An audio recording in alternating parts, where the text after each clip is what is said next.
হাজালে মজলি আসসালামু আলাইকুম ভাইরা।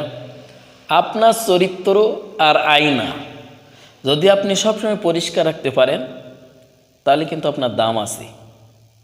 দেখেন, দীর্ঘদিন যদি একটা আয়নার পরে ময়লা জমে থাকে, অপরিষ্কার জায়গায় যদি আপনি আয়নাটা ব্যবহার করেন, তাহলে আপনার ফেস, আপনার সৌন্দর্য কিন্তু আয়নার ভিতরে আর আসবে না।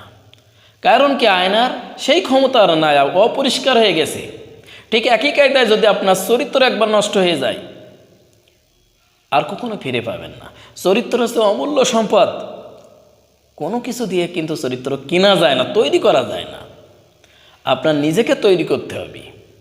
দেখেন ভাইরা, আল্লাহ তাআলা হাসরের মাঠে যখন বিচার কার্য করবে, ওইখানে কিন্তু আপনার চরিত্রের হিসাব আল্লাহ তাআলা নিবি। আল্লাহ তাআলা বলবে, তোমাকে আমি নির্দিষ্ট একটি হায়াত দিয়েছিলাম এবং হায়াত দিয়েছিলাম, ওই হায়াতে তোমার জীবনটা কোন রাস্তায় ব্যয় করেছিলে? তোমার জীবন, তোমার চরিত্র কোন রাস্তায় ব্যয় করেছো? ভালো রাস্তায় না খারাপ রাস্তায়? তাহলে ভাই আপনি সেইখানে কি জবাব দিবেন?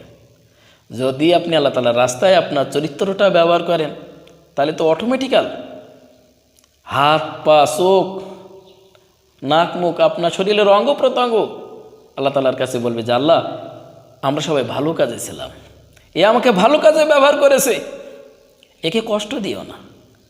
আল্লাহ তাআলা খুশি হয়ে যাবে। আর যদি আপনার চরিত্র নষ্ট হয়ে যায়, ওইখানে যে কি একটা অবস্থা হবে ভাই, সেটা ভাষায় কখনো প্রকাশ করা যায় না। অতএব আপনার চরিত্রকে সংশোধন করুন।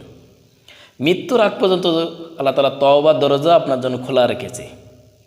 আপনি তওবা করুন, আর আজকের থেকে নিয়ত নেন যে আমার চরিত্রকে আমি ভালো রাস্তায় ব্যয় করব।